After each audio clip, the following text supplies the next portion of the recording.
Selamat pagi, menyaksikan Headline News pukul 6 waktu Indonesia bagian Barat. Pemirsa, Museum Internasional Sejarah Nabi dan Peradaban Islam akan menggunakan lokasi yang disebut lokasi perluasan lahan Ancol. Gubernur Anies menyebut bahwa tanah perluasan diambil dari hasil pengerukan 13 sungai di Jakarta. Gubernur DKI Jakarta Anies Baswedan menjawab tudingan melakukan proyek reklamasi di utara Jakarta.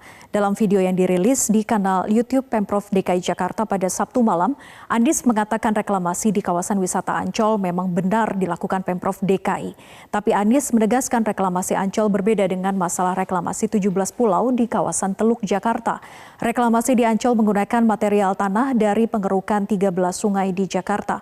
Menurut Anies, proses ini telah berlangsung selama 11 tahun. Nantinya salah satu proyek yang akan menjadi lahan reklamasi Ancol adalah Museum Internasional Sejarah Nabi dan Peradaban Islam. Mungkin dari pertanyaan, bila yang dibutuhkan itu memang hanya lahan 20 hektar, 13 sungai, kalau di total panjangnya lebih dari 400 km, ada lebih dari 30 waduk, dan secara alami mengalami sedimentasi. Karena itulah kemudian waduk, sungai itu dikeruk terus-menerus, dan lumpur hasil kerukan itu dikemanakan? Lumpur itu kemudian ditaruh di kawasan Ancol. Dan proses ini sudah berlangsung cukup panjang, bahkan menghasilkan lumpur yang amat banyak, 3,4 juta meter kubik.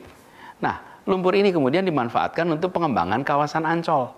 Jadi, mungkin dari pertanyaan, bila yang dibutuhkan itu memang hanya lahan 20 hektar, kenapa pemberian izinnya seluas 155 hektar?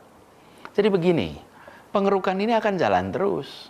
Pengerukan sungai, waduk, bahkan ke depan penggalian terowongan MRT, tanahnya pun akan ditimbun di tempat ini.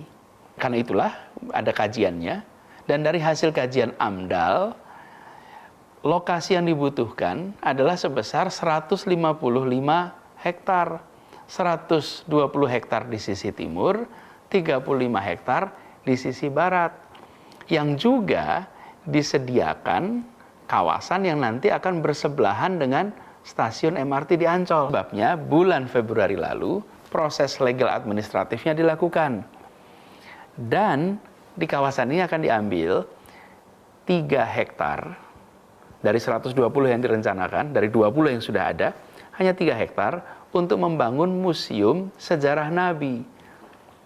Museum Sejarah Nabi ini akan menjadi museum yang dibangun di tepi pantai, bagian dari kawasan Ancol, dan museum ini akan menjadi museum terbesar tentang sejarah Nabi di luar Saudi. Dan ini bukan bagian dari kegiatan reklamasi 17 pulau itu. Ini adalah bagian dari usaha menyelamatkan Jakarta dari bencana banjir.